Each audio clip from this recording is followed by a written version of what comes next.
Wrestling with siblings, what's up? Yeah. Right. Yeah. In the state. Yeah. Life is a fight, so I gotta get right. Can't have my back on the ropes. Never. This for my sister and bro. I swear that we'll make it, that's all that we hope. Life is stone cold. Get hit with a sinner, that's all that she wrote. The world that we live in has made me cutthroat. I started rapping about life just to cope. Now I spit fire like Ricky Steamboat. Straight from the bottom, got so much to gain. I had to grind just to build on my name. People call me champ, I'm feeling like Dwayne. I laid a Smackdown, here comes the pain. Welcome to a brand new episode of Wrestling with Siblings. I'm your host, Araceli, and this is my co-host, Armando. Hi guys, I'm Armando and welcome to Wrestling with Siblings. Let's get started with the Extreme Rules review. This is probably one of the best pay-per-views of this entire year, and it was coming live to us from Philadelphia. Let's get started with the very first match of the night, which was the Brawling Brutes versus Imperium. And right off the bat, Imperium gains the control. Obviously, they have Gunter, the Intercontinental Champion, and man, we were talking about this. I wouldn't want to take a cheap shot from that guy.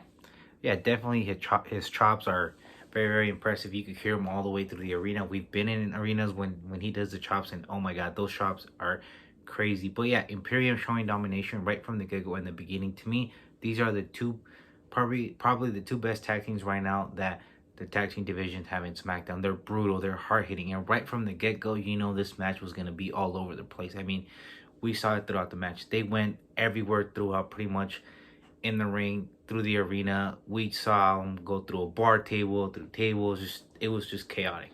It was absolutely brutal, but they showed why they are one of the best tag teams that are a part of the SmackDown roster right now. And Imperium, extremely strategic. They focused on Sheamus, why they knew he was the biggest target going into this match. They knew that if they allowed him to capitalize on him, that was going to be the end of them. And that's exactly what they did. They were like, you know what? We're going to go after Sheamus. Absolutely brutal of a destruction that this match was. I don't know, man. I think right now the Brawling Brutes are extremely over. But do you see Sheamus being the one that takes the championship from Gunter? Definitely do. I agree with you on that. Sheamus is completely over. If anybody could take the title, it's him. Why? He's got the manpower and the backup to face Imperium. So if Gunter, you see your Intercontinental Championship as a threat, this guy, Sheamus, is going to come right after you, guaranteed. And if anybody can throw you, it's going to be this guy. I mean, look at the results of the match. It was brutal. It was hard-hitting. And I think it's time for Sheamus to get some gold around his waist. And of course, they got the win, and I think they made a big statement that they really are coming for the entire tag team division. If I were the Usos, this is the team I would be the most concerned about. I would be concerned about the Brawling Brutes because they have the backup, as you said, and they have what it takes to really be the next champions. And you know what? Sheamus is coming for that championship as well. Right now, I think he's one of the best versions of himself that we've seen in a very, very long time. And it's going to be interesting to see where they decide to go with Sheamus. Yeah, I also had to tell the Usos, watch out with the Imperium as well too. Unlike the Brawling Brutes, they are a dangerous tag team. These guys are also brutal. So if these two tag teams right here is any of them, I could see them potentially competing against the Usos for the tag titles. Can they dethrone them? I don't know. It's going to be hard. Really hard because the Usos have come a long way and they defeated everybody. But I think these two tag teams would give the Usos one hell of a fight and it'll be a great match. 100% agree with you on that one. Let's move on to our SmackDown Women's Championship match. Liv Morgan versus Ronda Rousey. This was an Extreme Rules match. Now, keep in mind, Liv Morgan was the one that suggested this be the match, and Ronda Rousey told her this would be your funeral. I think Liv went in way over her head into this match. Don't get me wrong, she's a fantastic competitor. This match wasn't what I thought it was going to be. I don't know what it was. Maybe it was both competitors. Maybe the chemistry wasn't there. But I think there could have been a lot more into this. At only 98 days, Liv Morgan lost the WWE SmackDown Women's Championship. And Ronda Rousey really gave her a run for her money. And I think it was also that Liv walked into this match very confident. Because keep in mind, she already pinned Ronda Rousey twice. So she's like, you know what? I'm going to do it. At Extreme Rules, she had her back. So she was super confident going in, knowing that she had the advantage and that she was extremely confident. But yet again, you got to know who you're facing. You're facing Ronda Rousey, one of the baddest women in the planet. And if she gets you in her submission, it's over like that. And I mean, we saw her use the bat very, very dangerously against Liv Morgan, and she was very effective. I think that Rhonda went into this match knowing who her competitor was. And keep in mind, Liv Morgan has always been seen as that competitor that doesn't have it in her. I think she knew, you know what, if I can push Liv to a certain extent, she's going to give up. And what did she do? She made her tap out. And not even that. She didn't even make her tap out. She made her pass out. And as Liv Morgan passed out, she kind of had a smile on her face, and when she lost that championship, that smile still didn't fade away. This tells me a possible heel turn for Liv Morgan. It's unfortunate that her championship came short, that her championship run got cut short by Ronda Rousey. But what's next for Ronda? Personally, I would have put her with Shayna Baszler, as we've discussed before, in the tag team title. I don't really think Ronda needs to be in the title picture every single time. Liv is a great competitor no matter who you put her with. She delivers phenomenal matches, and I think this just wasn't one of Liv Morgan's best nights. I think Ronda Rousey's going to hold the championship probably up until Rumble, maybe Mania. Who knows? I really don't see anybody dethroning her right now, especially if she forms an alliance with Shayna Baszler. If she does, they're going to be unstoppable, and they are going to do anything in their power to keep Ronda Rousey as champion. So I see her going up to Mania, possibly the Royal Rumble. I don't know. Let us know what you guys think, who the next opponent for Ronda Rousey should be. Yes, let us know in the comments below. Let's move on to Kirian Kross versus Drew McIntyre in a strap match. Kirian Kross, literally brilliant. What does he do? He attacks Drew McIntyre. First, he allows him to actually strap himself to the strap, and then he starts attacking him, not only using the strap to his advantage, but using anything around the ring and outside of the ring to his advantage. And I think that's what Drew McIntyre wasn't expecting. I don't think he was ready for the Kirian Kross that he got that night. Great strategy by Kirian Kross. I got to give him credit. He tried to take out Drew McIntyre right before the match, weaken his opponent, and he pretty much was successful at it. Yes, he was. And finally, Drew McIntyre was able to strap himself to him. And once that happened, the entire momentum of this match changed, because keep in mind, right before if he wasn't strapped in, there was no match. Right until he finally got strapped back in, that's when the bell finally officially rang. And this match was brutal as is. I think both members went in underestimating the other competitor. Yeah, definitely have to agree with you on that. They both went in hard hitting. It was a little personal just because Kirian Kross came out around the time where Drew McIntyre was going to get his title opportunity, so that kind of distracted him a little bit. So they made it personal, and it was just one of those brutal matches. You could hear the strap just go across each other's back, and oh my god, it was brutal. You also have to keep in mind, Kirian Kross had the advantage from the get-go. Why? He has Scarlett by his side, and I think by this point, Drew McIntyre should have known, you know what, as long as Scarlett is there, my odds of winning are smaller and smaller and smaller every single time. And that's exactly what happened. He lost because Scarlett got involved. And I think as the veteran that Drew McIntyre is, he should have known, you know what, I must make sure that I stay focused and consistent on this match. Otherwise, I'm going to lose to Kirian Kross. And that's what happened. I think Drew McIntyre let his emotions get the best of him. He really wanted to get his hands on Kirian Kross because, you know, like I said, it's been really personal. And once he did, he forgot about Scarlett. And I think you're right. Scarlett was the difference maker and has been the difference maker in Kirian Kross's matches. So what's next for Kirian Kross? I would like to see him in the title picture versus Roman Reigns. He pretty much told him, TikTok, your time is coming. Can he do it? Yes. Is it impossible? No, we'll see. I mean, you guys know that Roman has some serious backup. So if you're going to face Roman, make sure you have backup and you have a very, very good strategy behind you. 100% agree with you on that one. Let's move on to the Raw Women's Championship match. This personally was one of my favorite matches. We have Bayley versus Bianca Belair for the Raw Women's Championship.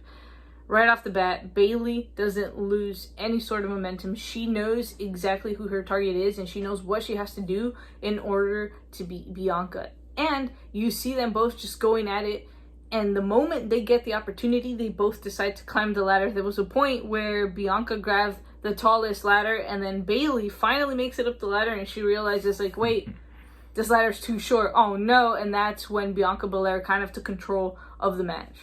Yeah, I think the longer the match went into, the longer it went, the more it was going to favor Bianca White, because this is, if I'm not mistaken, this is Bayley's third or fourth match.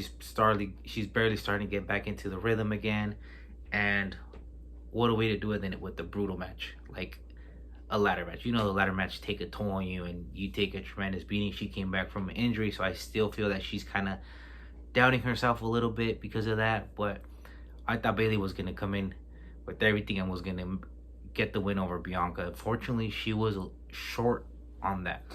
You also have to keep in mind, Bayley going into this match, she had the biggest advantage. Why? She had a fresh Dakota Kai and a fresh Io Sky. Something which Bianca Belair didn't have. Why? Because Damage Control made sure they took out both Alexa Bliss and Asuka before Extreme Rules to ensure that there was going to be no backup there for Bianca Belair. And that's exactly what they did.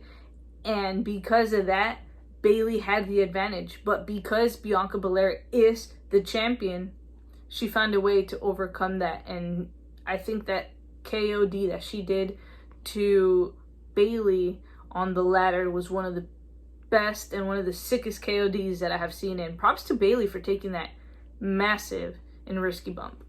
And not only that, Bianca Belair survived this match because, like you said, the numbers game was on Bayley's side. So she did what most champions do, and what is that? Learn how to survive. And she took advantage of that opportunity, that little gap where they were all down. She climbed up the ladder and got her championship back. So congrats on Bianca.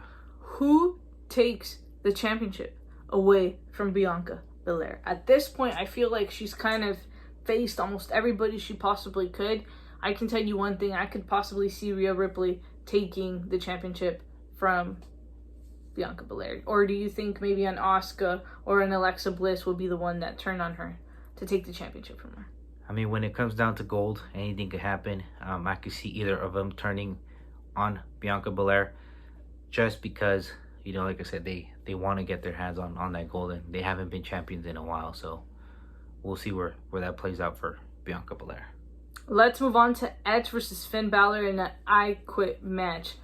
This match was absolutely brutal from beginning to the end.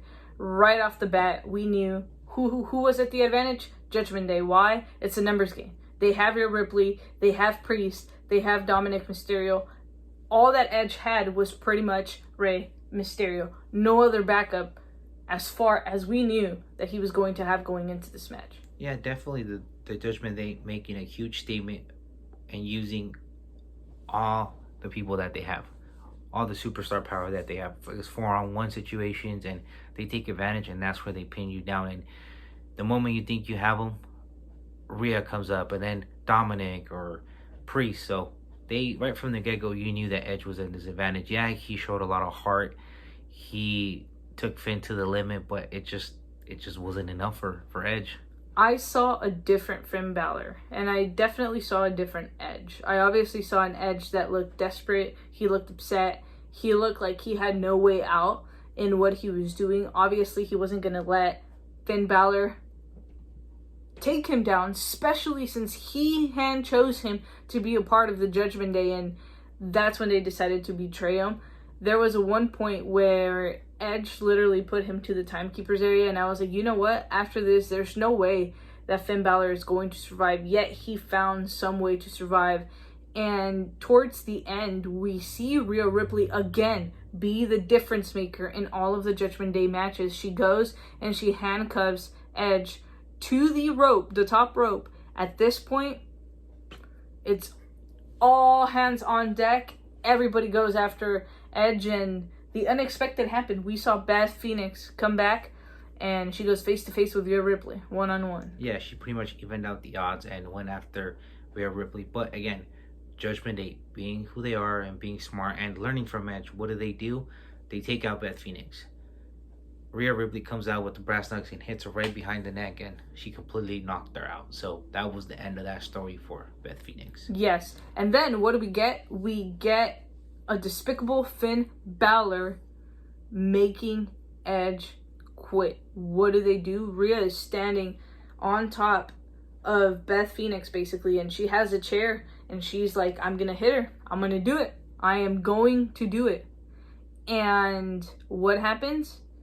Edge is forced to say, I quit. And for a second there, we thought, okay, Beth is gonna be okay. But being the Judgment Day, what do? Rhea Ripley goes through it anyways, and we just see Beth Phoenix just laying there, completely lifeless. She didn't move.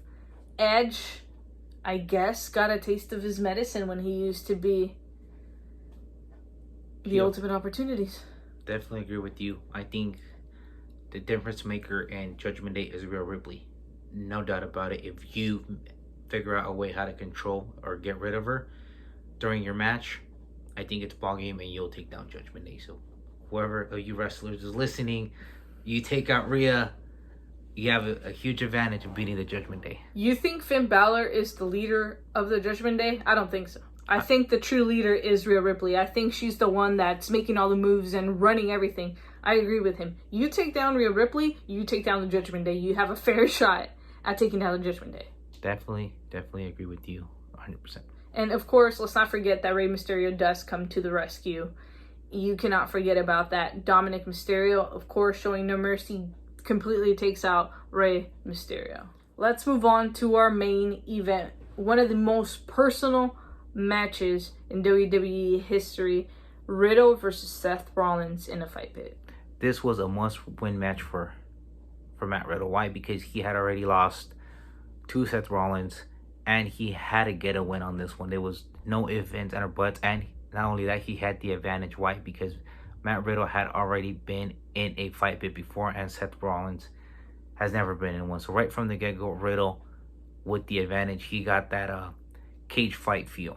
And I think the biggest advantage that Matt Riddle had was, yes, the fact that he's already been into a fight pit, but I also feel like Seth Rollins' emotions were the biggest advantage that he has. Why? Because we know that once Seth Rollins gets emotional, once Seth Rollins gets frustrated, once he starts to feel some type of way, that's how you capitalize on Seth Rollins. And I think he knew that going into this match. I think he went in extremely confident. I think Seth Rollins underestimated, on the other hand. I think he underestimated Matt Riddle. I don't think he was expecting the Matt Riddle that he really got. It was a really personal feud from the beginning, and we constantly saw Seth Rollins pushing Matt Riddle's buttons time and time again. Yeah, and I think this Matt Riddle was able to let all the frustration out in this fight pit match. Why? Because Seth Rollins had nowhere to go. Wherever he went, Riddle was going to be there, and he was always at a distance where he was reachable. So Riddle capitalized 100% on that, and huge win for Riddle. If I'm not mistaken, Rollins did 3 stomps on Riddle, and that still wasn't enough to put him away. That just tells you how determined and how pissed off Riddle was, to the point that he had to prove not only to Seth Rollins but the entire roster that he wanted this opportunity, that he really wanted to take down Seth Rollins. Do you think this is the end of this feud? Is this the end of the Seth Rollins and Matt Riddle saga? I don't think this is the end. I think this this feud is going to continue to go, maybe for a couple months, a couple more weeks. I don't think this is the end. Knowing Seth Rollins, he is not going to be happy with that loss, and he's going to want to get revenge on Matt Riddle. 100% agree with you on that one. And now for the biggest return, I think in wrestling history, at least for this year, Bray Wyatt is officially back with the WWE, and we got to see a live version of all of the Firely Funhouse characters.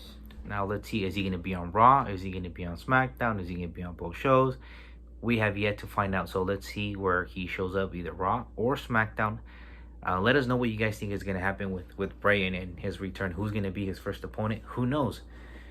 Let us know who you guys think. It's going to be interesting who he's going to target first. Or see, I'm just excited to see who's behind all of these characters. Are they all Bray Wyatt? Are we finally going to get to see the identity of Sister Abigail? We a lot of people think we know who Sister Abigail is. They always thought it was Alexa, but Alexa played a completely different character. Alexa was Lily. We still haven't seen the real identity of Sister Abigail. And don't forget, we have Mercy the Buzzard. We have Pig. We even saw another version of the Fiend that wasn't Bray Wyatt, because Bray Wyatt was his own self. So it's going to be very, very interesting to see who these characters are and what type of role they play going into Raw and SmackDown. Definitely agree with you on that end. I have to agree with you. It was probably the biggest return of the year, if not in wrestling history. That right pop was crazy. You could feel the emotion from the crowd through the TV. Unfortunately, we weren't there, but you could definitely feel it and how excited that crowd was. But that's all we have for you guys on this episode of Wrestling with Siblings. Remember to like, comment, share, and subscribe. Become a part of the Siblings today. And for those of you that do not know what WWS stand for, I wonder what does WWS stand for? Wrestling with Siblings. Thank you guys so much and have a good one.